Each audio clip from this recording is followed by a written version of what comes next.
कांग्रेस की राष्ट्रीय महासचिव प्रियंका गांधी राजगढ़ में सभा लेने के लिए पहुंची। यहां उन्होंने मोहनखेड़ा स्थित जैन तीर्थ में दादा गुरु के दर्शन किए, जिसके बाद उन्होंने मोहनखेड़ा ट्रस्ट के पदाधिकारी से मुलाकात भी की। जिसके बाद राजगढ़ में बनाई गई जननायक ढांटिया मामा की मूर्ति अनावरण के लिए प्रियंका गांधी पहुंची और मूर्ति अनावरण के बाद प्रियंका गांधी मेला मैदान स्थित मंच पर पहुंचकर यहां पर सभा में शामिल हुई। राजगढ़ में मेला मैदान पर हजारों कांग्रेस कार्यकर्ताओं के बीच प्रियंका गांधी का बेसब्री से इंतजार किया जा रहा था। जैसे ही प्रियंका गांधी वहां पहुंची, जोरदार तालियों एवं नारेबाजियों के साथ कार्यकर्ता एवं नेताओं ने उनका स्वागत किया। मोहनखेड़ा पर हेलीपैड बनाया गया था, जहां पर कांग्रेस महासचिव प्रियंका गांधी की अगवानी पूर्व मुख्यमंत्री कमलनाथ व पूर्व मुख्यमंत्री दिग्विजय सिंह, सरदारपुर विधायक प्रताप ग्रेवाल एवं गंधवानी विधायक उमंग सिंघार ने की। मेला मैदान पर होने वाली सभा में बड़ी संख्या में कार्यकर्ताओं ने शिरकत की। Bureau report. तो ये बड़े-बड़े उद्योगपतियों के कर्ज माफ कैसे हो रहे हैं? ये सवाल आपको पूछना पड़ेगा, क्योंकि आप अगर ये सवाल नहीं पूछेंगे तो हमारी नहीं, इन सब नेताओं की नहीं, आप सबकी जिंदगी बर्बाद होगी। आपका भविष्य बर्बाद होगा। आपके आने वाले दिन अच्छे नहीं, बुरे होंगे और ये बात आपको गहराई में समझनी पड़ेगी। आज ऐसी परिस्थिति बन गई है कि कुछ लोगों ने नेताओं को भगवान बना दिया। नेता भगवान नहीं है बहनों भाइयों, आप में से उभर के आता है, आपकी तरह इंसान है और जब उसका अहंकार बहुत ज्यादा बढ़ जाता है, जब वो आपकी परवाह नहीं करता, तो इस लोकतंत्र ने, जिसमें हमें सबको गर्व है, इस लोकतंत्र ने आपको अधिकार दिया है कि आप उसको जिताएं, उसको सबक सिखाएं, उसको जिम्मेदार बनाएं, उसको जवाबदेह बनाएं। और ये आपकी जिम्मेदारी है। आज आपके प्रदेश में इतनी महंगाई है, मैं जानती हूँ बहनों, मैं जानती हूँ कि आपका क्या मजा रहा है। मैं जानती हूँ कि जब आप सोच रहे होंगे कि त्योहार का मौसम आ रहा है, दशहरा आ रहा है, धनतेरस, दिवाली, आप कुछ खरीदना चाहते हैं, आप जब दुकान जाते हैं तो घबराते हैं कि हम ये सब चीजें ले पाएंगे कि नहीं, आधी चीजें खरीदते आधी छोड़ देते हैं।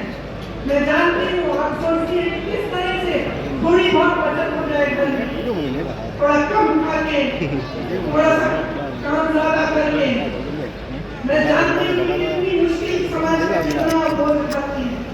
आपको बताया जाता है कि राशन हमने मुफ्त कर दिया, वाह वाह वाह, बहुत बढ़िया। वहाँ हजारों करोड़ के लोन मुफ्त में मिल रहे हैं, यहाँ राशन में हमें आपसे हाथ जोड़ना पड़ रहा है।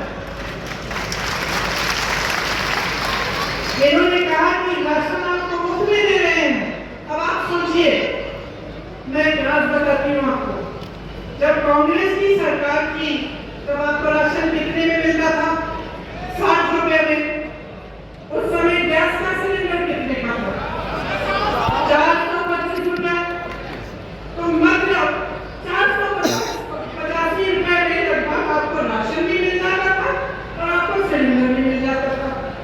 अब ये कहते हैं इन्होंने राशन मुफ्त कर लिया, वैसे बहुत बड़ा एहसान कर दिया आपने। और अभी तक, कल तक, चुनाव के आने तक सिलेंडर कितने का मिल रहा था? 1125 रुपए। तो जो आपको पहले सिलेंडर और राशन 485 रुपए में मिल रहा था, आज आपको राशन मुफ्त, लेकिन सिलेंडर 1125 रुपए। और चुनाव आया, फटसे कम कर दिया। चुनाव आया, आप सुन लीजिए इस बात को बहुत ध्यान से। चुनाव आया तो क्या क्या नहीं हुआ? चुनाव आया तो घोषणाएं शुरू, चुनाव आया तो मोदी जी हर कोने में यहाँ आके कोई उद्घाटन कर रहे हैं। 18 साल में समय नहीं मिला उद्घाटन करने के लिए। ये पुल, ये सड़कें, ये सब विकास की बातें ये पहले नहीं हो सकती थी। क्या समझ रखा है आपको भाइयों बहनों? अरे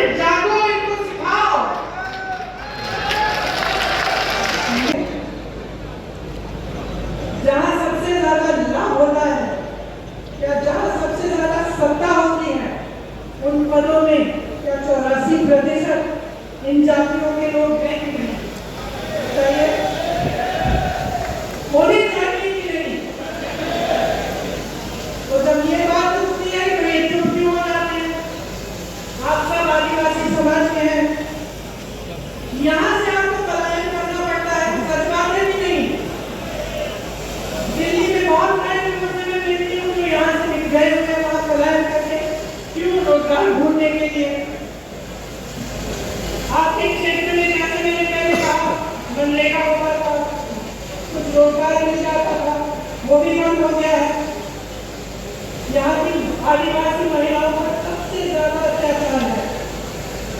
आपने सारे वायरल वीडियो देखे होंगे, क्या क्या नहीं कर रहे हैं। देश में सबसे ज्यादा बच्चियां एमपी में गायब हैं, सबसे ज्यादा महिलाएं गायब होती हैं। यहाँ रोज 17 बलात्कार होती है। बहनों सुनो, क्योंकि आपको पूछना पड़ेगा कि आपकी सुरक्षा के लिए ये सरकार क्या कर रही है। ये बड़ी बड़ी बातें, बड़ी बड़ी घोषणाएं चुनाव से पहले कि आपको पैसे मिलेंगे, आपकी सुरक्षा होगी, आपको आरक्षण मिलेगा, बहुत बड़ी बातें हैं। 18 साल से सरकार में रही है, आपकी बच्चियां आज भी सुरक्षित नहीं है। ये सवाल पूछो। आपको याद है वो कहानी यही की कृष्ण भगवान ने जब रुक्मिणी जी के साथ लीला रचाई तो रुक्मिणी जी ने क्या कहा? कहा कि घोड़ों का, रथ के घोड़ों की लगाम आप मुझे दे दीजिए, मैं चलाऊंगी ताकि किसी को गलतफहमी न हो। मेरी बहनें मुस्कुरा रही हो, लगाम अपने हाथों में लो, अपने भविष्य का रथ रुक्मिणी जी की तरह चलाओ। मैं आपसे कहना चाहती हूँ कि आप लॉ संभालते हैं, आप जानते हैं कि पिछले 18 सालों में यहाँ कोई नई यूनिवर्सिटी नहीं बनी, बनी है कि नहीं बनी?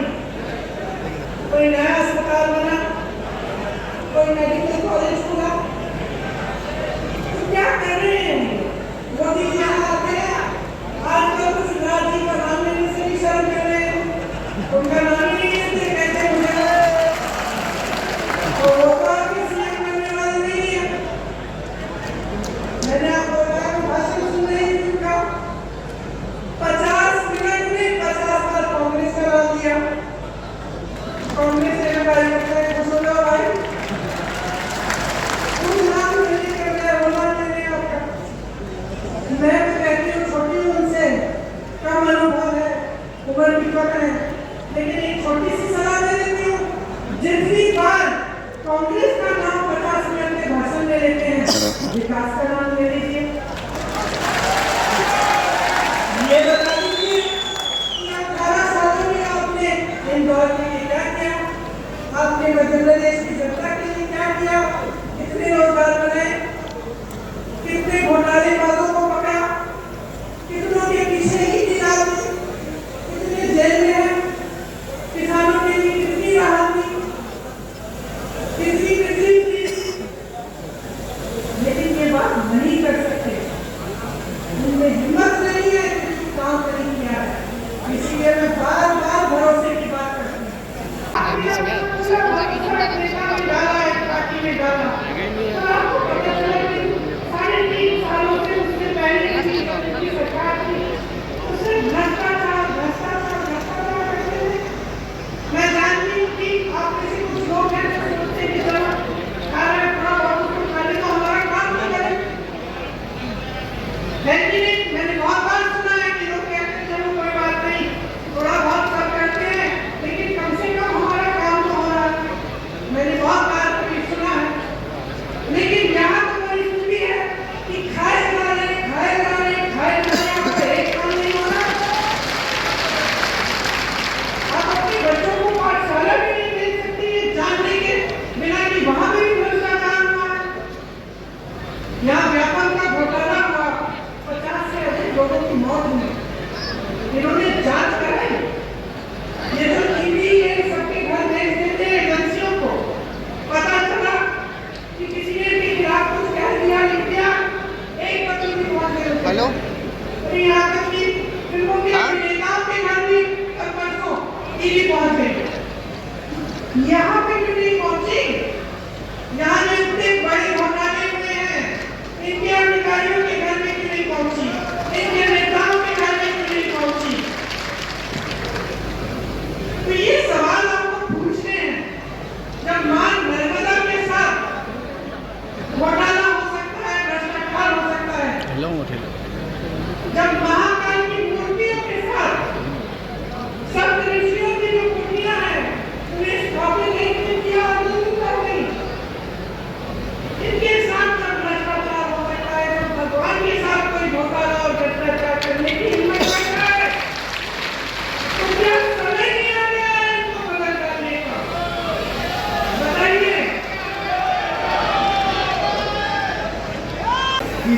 इसलिए मैं उन्हें प्रणाम करता हूँ।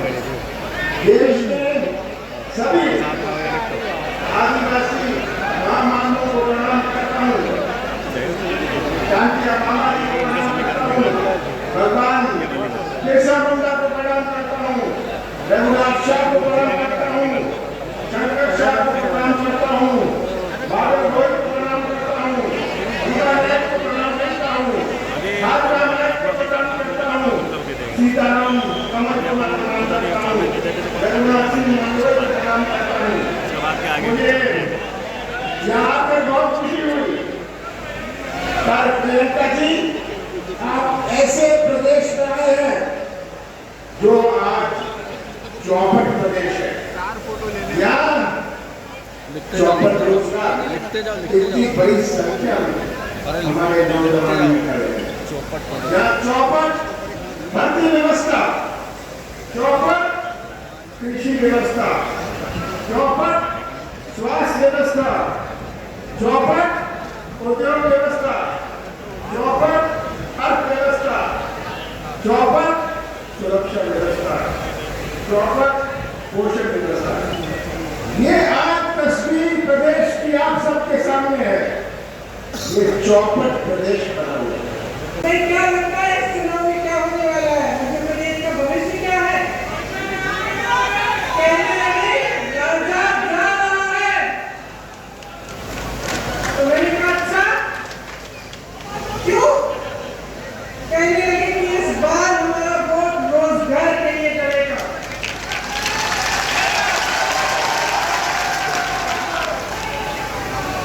तो इसमें एक बात जो मैं इससे पहले कह रही थी, स्पष्ट हो जाती है कि जब एक पार्टी का नेता आपके सामने कुछ कहता है, दूसरा वही चीज लगभग कहते जाता है, तो आपको पता कैसे चलता है कि कब सच्चाई क्या है? पता आपको कब चलेगा जब आप अपने ही अनुभव को रखेंगे। आपका अनुभव क्या है? आपका जीवन क्या है? आपके संघर्ष क्या है? क्या महंगाई बढ़ी है पिछले 18 साल में? बताइए। 10 गुना पिछले 5 सालों में, 3.5 सालों में, जब से इनकी सरकार रही है तब से बढ़ी है नहीं घटी? बढ़ी है। रोजगार मिलेगा आपको? नहीं। मेरे किसान भाई जो खेती छोड़ने यहाँ आए हैं, बताइए आपका जीवन ज्यादा मुश्किल हुआ है कि ज्यादा आसान? मुश्किल हुआ है।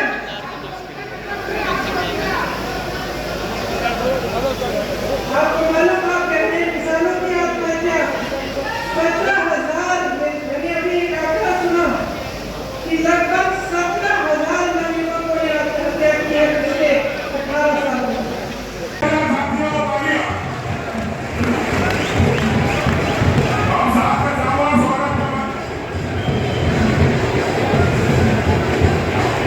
जो